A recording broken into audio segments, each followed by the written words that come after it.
Bonjour à tous, au programme de cette nouvelle émission Zoom 57, une journée détente au pied des Vosges. Je me trouve dans la ville d'Abrège-Villers, très connue pour son chemin de fer forestier. Vous l'aurez donc compris, c'est une promenade en locomotive dans la vallée de la Sarre-Rouge que nous vous proposons. Mais avant, retrouvons Vincent pour un retour en arrière. Salut Vincent. Salut Laure, effectivement, je me trouve avec Monsieur Linard, le secrétaire de l'association du chemin de fer d'Abrège-Villers. Monsieur Linard, bonjour. Merci de nous accueillir sur ce très beau site. Quelle est l'histoire de ce site justement ? Nous nous retrouvons actuellement à 19 km de Sarrebourg, sur le pays de Sarrebourg, donc Abrège-Villers est donc un site touristique qui est aussi surtout un site qui parle du bois. Alors comment est apparu le chemin de fer à Abrège-Villers ? Donc le chemin de fer d'Abrège-Villers a débuté dans les années 1871 puisque nous étions donc à la première annexion allemande et l'administration allemande avait tout de suite vu le grand potentiel au niveau du bois en ce qui concerne Abrège-Villers. Donc ça servait pour le bois, le transport du bois au départ. Voilà, donc le chemin de fer est venu un peu plus tard, aux environs de 1885, puisque l'administration forestière allemande a décidé de mettre en place donc, un chemin de fer forestier pour pouvoir sortir le bois du massif vosgien. Donc beaucoup plus tard, en 1960, il y a eu un déclin. Pour quelle raison ? Alors le déclin il est simple puisque le modernisme oblige, le débardage se faisait donc avec les camions à partir de 1956-57. Et donc le déclin est venu de là puisque nous avons plutôt préféré mettre le camion en avant et retirer le petit train. Donc c'est le début de l'ère touristique de ce petit train ? Non, l'ère touristique a commencé un peu plus tard, c'est-à-dire que ce sont des passionnés qui ont décidé donc de reprendre cette partie touristique puisqu'il était question de ferrailler le petit train forestier. L'administration, donc les eaux et forêts, avaient décidé de carrément enlever tout ce qui était voie ferrée, chemin de fer et surtout aussi le petit train puisqu'on n'avait plus cette potentialité de sortie de bois du massif forestier. Donc là, on est en quelle année ? Donc ça a commencé à peu près vers 1957-58 et dès 1960, on parlait déjà d'un grand déclin pour le petit train. Et c'est à partir de 1966 que des passionnés ont voulu vraiment sauvegarder cette partie touristique, enfin surtout cette partie du chemin de fer forestier pour en faire une partie touristique. Monsieur Linard, merci pour ce premier cours d'histoire. On retrouve tout de suite Laure. Je me trouve maintenant devant la locomotive touristique en compagnie de Michel, chef d'atelier. Michel, bonjour. Bonjour. Alors est-ce que vous pouvez nous expliquer comment on prépare le train avant son premier départ ? Voilà, avant le départ, il faut nettoyer la chaudière. Il y a 79 tubes qu'il faut ramoner pour permettre une chauffe beaucoup plus facile. Parce qu'avec la circulation des escarbilles à l'intérieur, des fumées, ça s'encrasse. Alors on ramène les tubes, on nettoie la chambre à fumer et après le foyer. Et à ce moment-là, on peut partir sur la chauffe. Alors comment ça se passe justement au niveau de la chauffe ? Alors la chauffe, on démarre au bois pour permettre une chauffe très, très souple pour que la chaudière puisse se dilater tout doucement jusqu'à 3 kg de pression. Et ensuite, à partir de 3 kg, on peut passer au charbon. Et là, une fois atteint 8 kg, on peut mettre la machine en exploitation. D'accord. Et pour faire tout ça, vous avez besoin de combien de temps ? Alors le nettoyage des tubes et du foyer, une fois qu'on a bien l'habitude, dure à peu près 3 quarts d'heure. Et après, il y a un minimum de 3 heures de chauffe.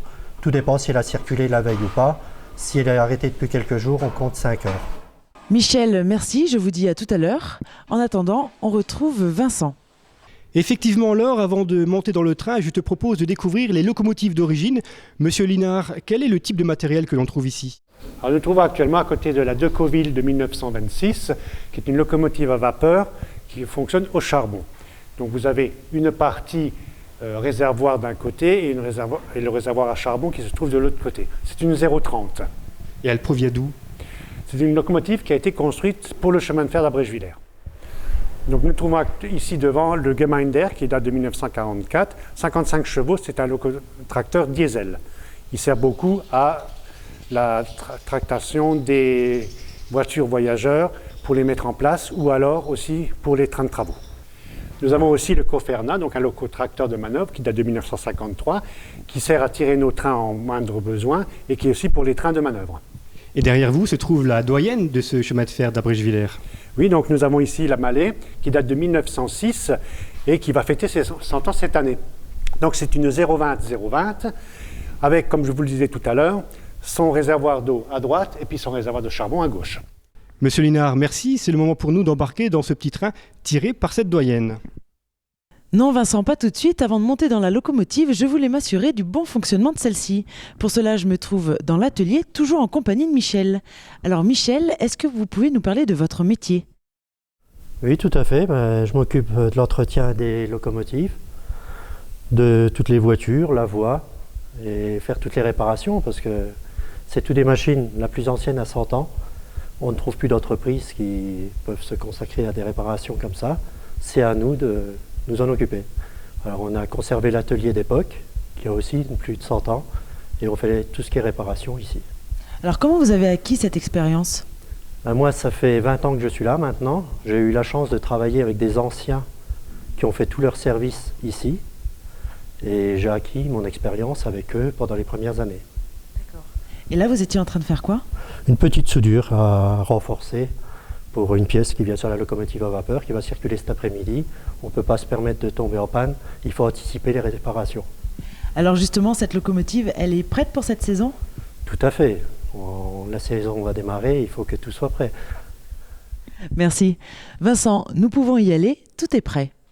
Très bien alors, juste le temps pour moi de poser une dernière question, Monsieur Linard. Quels sont les jours d'ouverture ? Alors notre saison touristique commence à partir du 1er dimanche d'avril et ça termine le 31 octobre avec le train d'Halloween.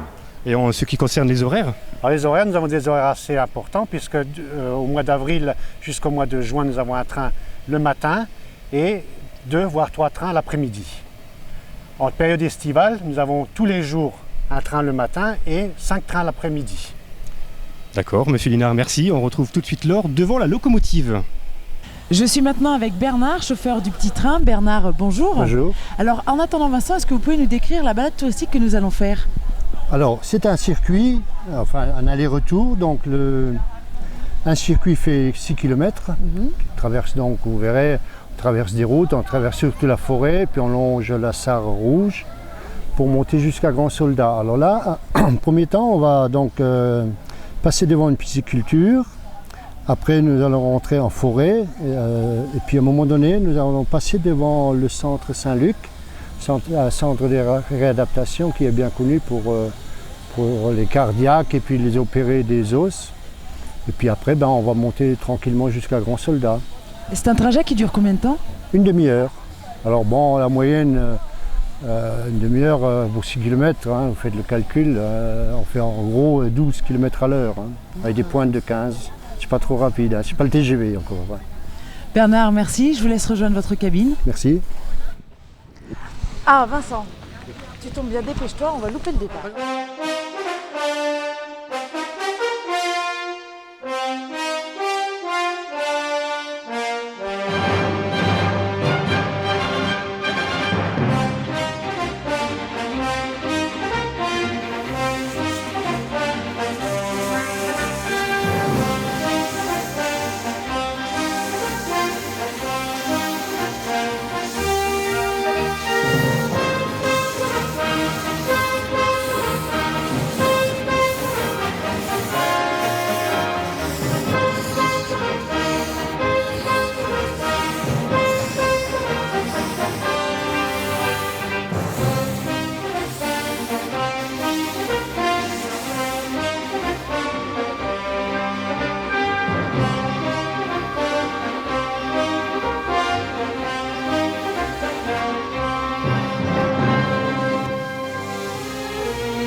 Alors Bernard, nous venons de faire une escale. Où nous trouvons-nous ici? Ici, nous sommes donc au site du Grand Soldat, au terminus. Alors, la machine, elle va décrocher la rame et elle va se remettre en sens de la marche devant la rame pour redescendre. Alors pourquoi on s'arrête ici à Grand Soldat? On s'arrête parce que là, les rails s'arrêtent, là, le circuit est terminé, donc on ne peut plus continuer là. Hein. C'est le terminus. C'est le terminus. Hein. Et les passagers pendant ce temps, ils font quoi? Les passagers ils descendent de la rame. On leur propose un film qui dure à peu près un quart d'heure, retraçant l'historique justement de ces trains touristiques qui était au départ donc un train pour sortir le bois de la forêt, qui a été depuis 1968 retransformé en train touristique. Et donc cet arrêt dure combien de temps?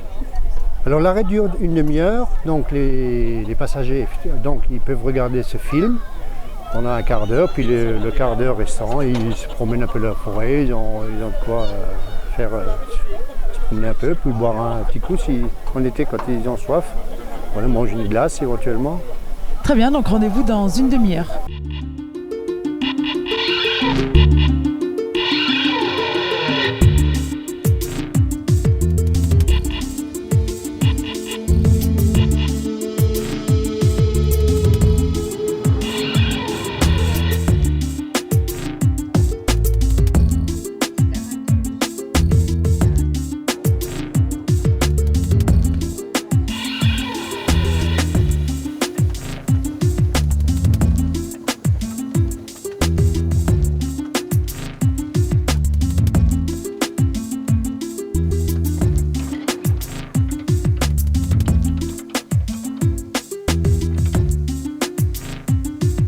Après cette visite très intéressante, il est temps de redescendre. Vincent? Oui, Laure, je suis dans la cabine du chauffeur. Je voulais connaître les coulisses de ce petit train. Je te propose de se retrouver en bas. Très bien Vincent, à tout à l'heure et bon voyage.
Et voilà, cette visite s'achève en même temps que notre émission.